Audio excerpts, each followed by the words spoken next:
അധ്യായം 14. സ്നേഹമായിരിക്കട്ടെ നിങ്ങളുടെ ലക്ഷ്യം.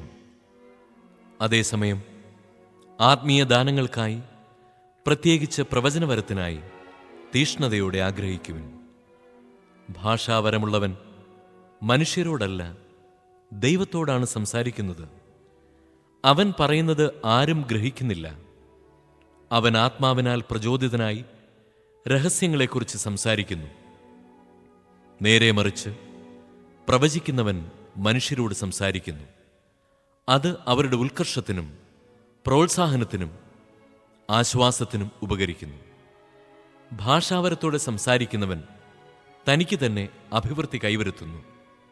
പ്രവചിക്കുന്നവനാകട്ടെ സഭയ്ക്കും. നിങ്ങളെല്ലാവരും ഭാഷാവരത്തോടെ സംസാരിക്കണമെന്ന് ഞാൻ ആഗ്രഹിക്കുന്നു.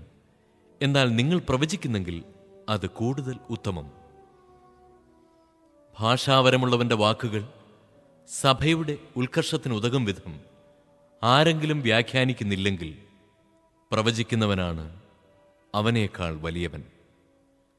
സഹോദരരെ, ഞാൻ ഭാഷാവരത്തോടെ സംസാരിച്ചുകൊണ്ട് നിങ്ങളുടെ അടുക്കലേക്ക് വരികയും എന്തെങ്കിലും വെളിപാടോ വിജ്ഞാനമോ പ്രവചനമോ പ്രബോധനമോ നൽകാൻ സാധിക്കാതിരിക്കുകയും ചെയ്താൽ നിങ്ങൾക്ക് എന്തു പ്രയോജനം?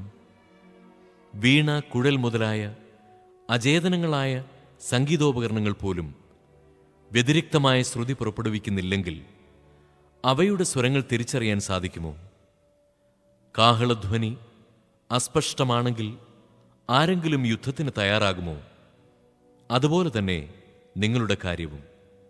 ഭാഷാവരം കൊണ്ട് അവ്യക്തമായി സംസാരിച്ചാൽ ആർക്ക് എന്തു മനസ്സിലാകും? വായുവിനോടായിരിക്കും നിങ്ങൾ സംസാരിക്കുന്നത്. അർത്ഥമുള്ള അനേകം ശബ്ദങ്ങൾ ലോകത്തിലുണ്ട്. എന്നാൽ ഭാഷയുടെ അർത്ഥം ഞാൻ ഗ്രഹിക്കുന്നില്ലെങ്കിൽ സംസാരിക്കുന്നവന് ഞാനും എനിക്കവനും അന്യനായിരിക്കും. നിങ്ങളുടെ കാര്യവും അങ്ങനെ തന്നെ. നിങ്ങൾ ആത്മീയ കാര്യങ്ങളിൽ ഉത്സുകരായിരിക്കുന്നതുകൊണ്ട് സഭയുടെ ഉത്കർഷത്തിനായി യത്നിക്കുവിൻ. അതിനാൽ ഭാഷാവരത്തോടെ സംസാരിക്കുന്നവൻ വ്യാഖ്യാനത്തിനുള്ള കഴിവിനായി പ്രാർത്ഥിക്കണം. ഞാൻ ഭാഷാവരത്തോടെ പ്രാർത്ഥിക്കുമ്പോൾ എൻ്റെ ആത്മാവ് പ്രാർത്ഥിക്കുന്നു, എന്നാൽ എൻ്റെ മനസ്സ് ഫലരഹിതമായിരിക്കും. ഞാൻ എന്താണ് ചെയ്യേണ്ടത്?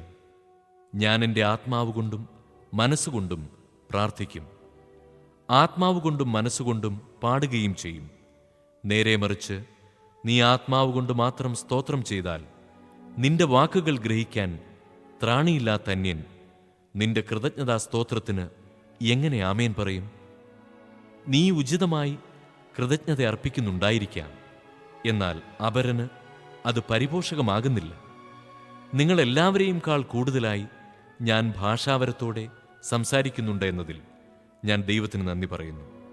എങ്കിലും സഭയിൽ 10,000 വാക്കുകൾ ഭാഷാവരത്തിൽ സംസാരിക്കുന്നതിനേക്കാൾ ഞാൻ ഇഷ്ടപ്പെടുന്നത് മറ്റുള്ളവരെ പ്രബോധിപ്പിക്കുന്നതിന് 5 വാക്കുകൾ ബോധപൂർവം സംസാരിക്കുന്നതാണ്. സഹോദരരെ, ചിന്തയിൽ നിങ്ങൾ ശിശുക്കളായിരിക്കരുത്. തിന്മയെ സംബന്ധിച്ചിടത്തോളം നിങ്ങൾ പൈതങ്ങളെപ്പോലെയും ചിന്തയിൽ പക്വമതികളെപ്പോലെയും ആയിരിക്കുവിൻ. നിയമത്തിൽ ഇപ്രകാരം എഴുതപ്പെട്ടിരിക്കുന്നു: അന്യഭാഷകൾ സംസാരിക്കുന്ന ആളുകൾ മുഖേനയും അന്യദേശക്കാരുടെ അധരങ്ങൾ മുഖേനയും ഞാൻ ഈ ജനത്തോട് സംസാരിക്കും, എന്നാലും അവർ എന്നെ കേൾക്കാൻ കൂട്ടാക്കുകയില്ല എന്ന് കർത്താവ് പറയുന്നു. ഭാഷാവരം വിശ്വാസികൾക്കുള്ളതല്ല, അവിശ്വാസികൾക്കുള്ള അടയാളമാണ്. പ്രവചനമാകട്ടെ അവിശ്വാസികൾക്കല്ല, വിശ്വാസികൾക്ക് വേണ്ടിയുള്ളതും.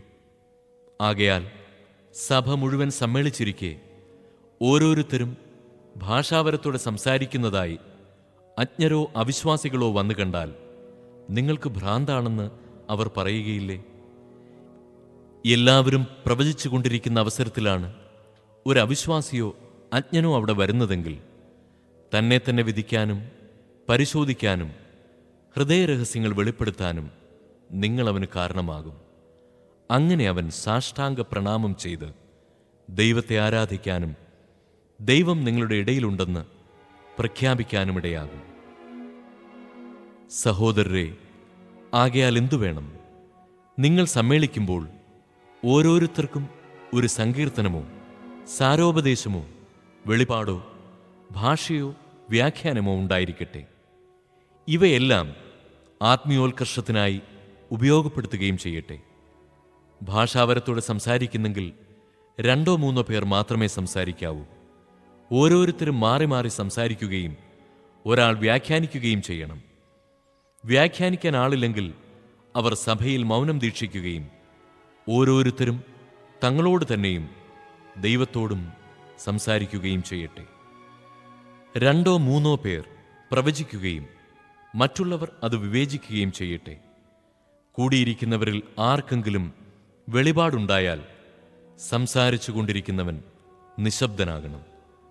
അങ്ങനെ നിങ്ങൾക്കെല്ലാവർക്കും മാറി മാറി പ്രവചിക്കാനും പഠിക്കാനും പ്രോത്സാഹനം ലഭിക്കാനും ഇടയാകും. പ്രവാചകരുടെ ആത്മാവ് പ്രവാചകർക്ക് വിധേയമാണ്. എന്തെന്നാൽ ദൈവം കോലാഹലത്തിൻ്റെ ദൈവമല്ല, സമാധാനത്തിൻ്റെ ദൈവമാണ്.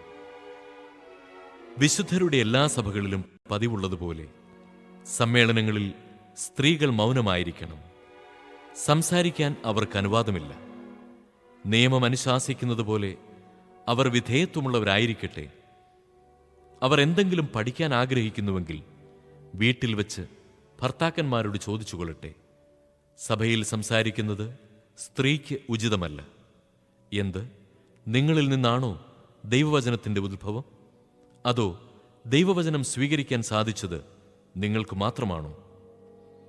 പ്രവാചകനെന്നോ ആത്മീയ മനുഷ്യനെന്നോ ആരെങ്കിലും തന്നെ തന്നെ കരുതുന്നുണ്ടെങ്കിൽ നിങ്ങൾക്ക് ഞാൻ എഴുതുന്ന ഈ സംഗതികൾ കർത്താവിൻ്റെ കൽപ്പനയായി അവൻ അംഗീകരിക്കണം. ആരെങ്കിലും ഇത് അംഗീകരിക്കുന്നില്ലെങ്കിൽ അവനും അംഗീകരിക്കപ്പെടുകയില്ല. ആകയാൽ എൻ്റെ സഹോദരരെ, പ്രവചനവരത്തിനായി തീവ്രമായി അഭിലഷിക്കുവിൻ. ഭാഷാവരത്തോട് സംസാരിക്കുന്നവരെ നിരോധിക്കേണ്ട. എല്ലാ കാര്യങ്ങളും ഉചിതമായും ക്രമമായും ചെയ്യുവിൻ.